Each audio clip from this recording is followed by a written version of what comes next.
Alright everybody, here is the first video of the rest of PChem. Alright, so now we're going to talk about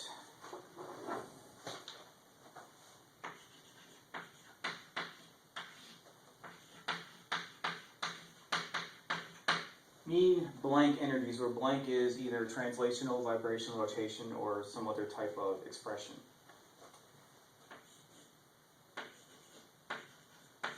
The general relation is this, that the mean energy of a particular mode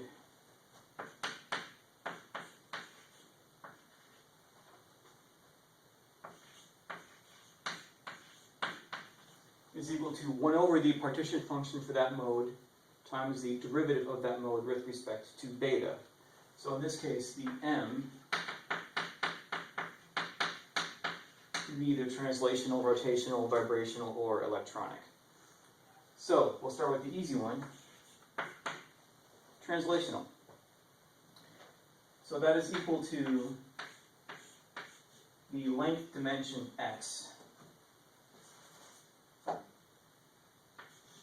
over lambda, or the thermal wavelength,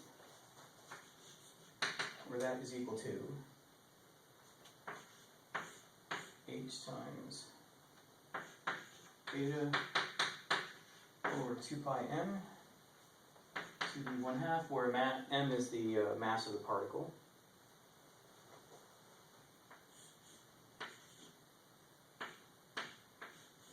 So the mean translational energy, that's what the brackets mean, of something is going to be equal to,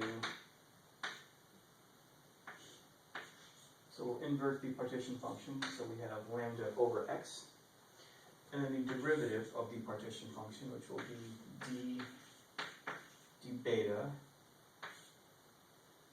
of x over h is 2 pi m beta all to the 1/2. Actually, that should be the square bracket. And I'll spare you the detail, but after a bit of cancellation, this actually equals to 1 over 2 beta, or 1/2 kT. This is for a one-dimensional system, and also the classical result. The 3D system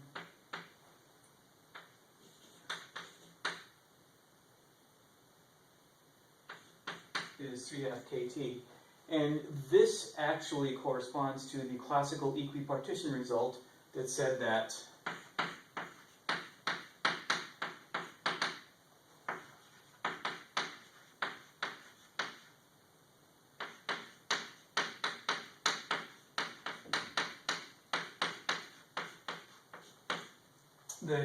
any mode contributes 1/2 kT or 1/2 RT if you're talking about things in terms of molar quantities. And so what this tells you is that the translational energy levels are sufficiently close and close together and low to begin with, that they have a large population even at the most modest temperatures. Okay, so this is translational.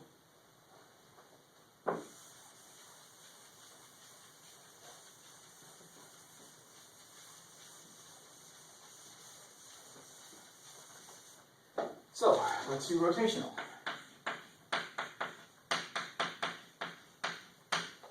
And this one is a little more complicated.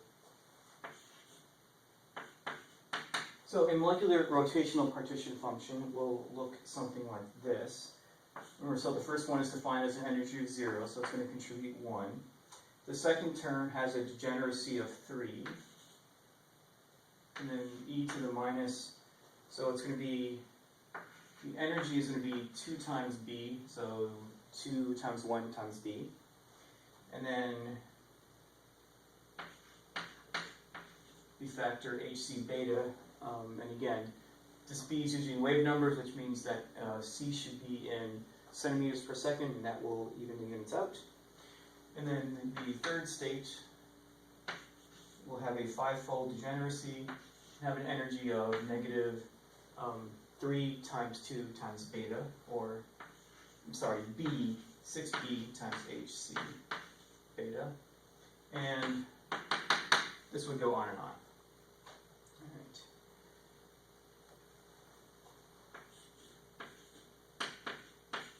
So the mean rotational energy is going to end up 1 over QR dq d beta, and that is equal to, so I'll do the partition function part, the denominator first, so that's just a repeat of what's up here. 3e to the minus 2b hc beta plus 5e to the minus 6 hc beta, 6b hc beta. And so the next, all that's missing here is a derivative term, and that I'm going to put in the numerator, and that is just equal to hcb, and 6e to the minus 2b hc beta plus 30e to the minus 6b hc beta, so on and so forth. And you could easily generate, calculate this sum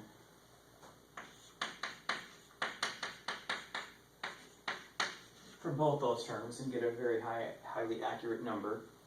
Now, if the vibrational temperature happens to be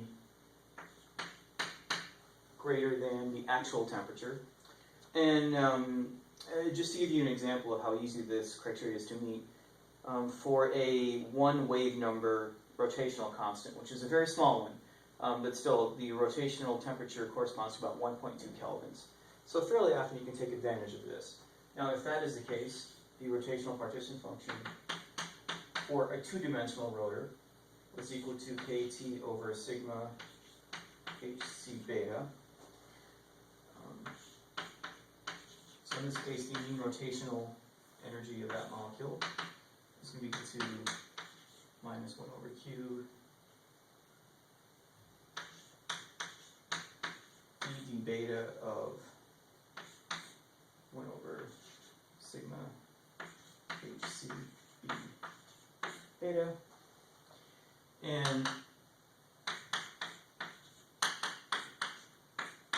reduce this to 1 over beta or kT or RT. Now this is for a linear rotor.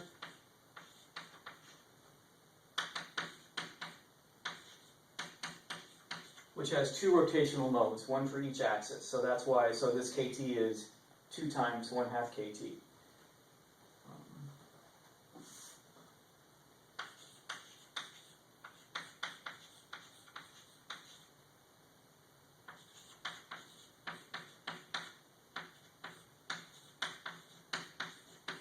If you do the exact same treatment for the 3-dimensional, you get either 3/2 kT per molecule or 3/2 RT per mole of molecules.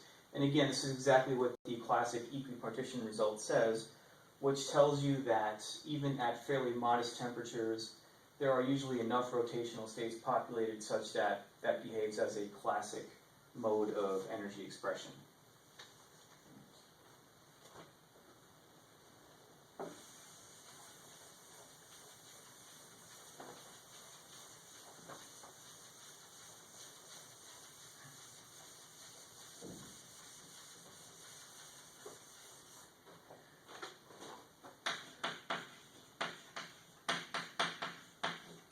All right, vibration.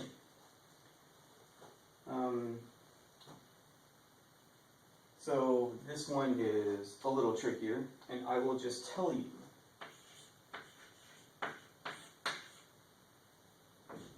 The calculation of the derivative of the vibrational partition functions with respect to beta is pretty ugly.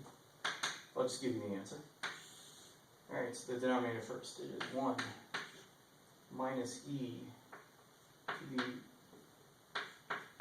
negative beta hc mu bar, where nu bar is the frequency. That entire quantity is squared, and you have a hc u bar times e to the minus beta hc u bar. Again, these the vibrational frequencies typically give you wave numbers, in which case put the speed of light in centimeters per second and that will work itself out. With this derivative in mind, we can now have an expression for the mean vibrational energy of a particular mode. So 1 over q dq d beta, and that ends up being equal to, do the denominator first, e to the minus beta hc nu bar minus 1 to the first power over h c nu bar, again with the speed of light in centimeters per second.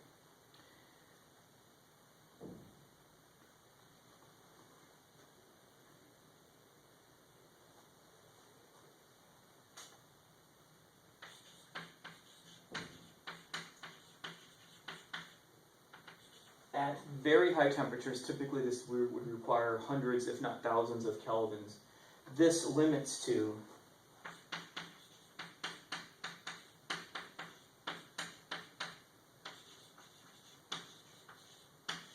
a factor of kT per normal mode.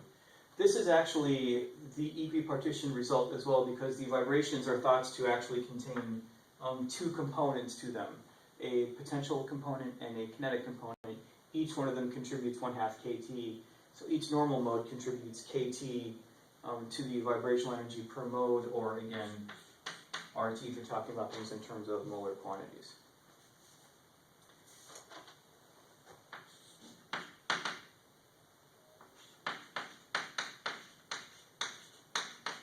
So for the electronic components, the total energy is something you're just going to add it up.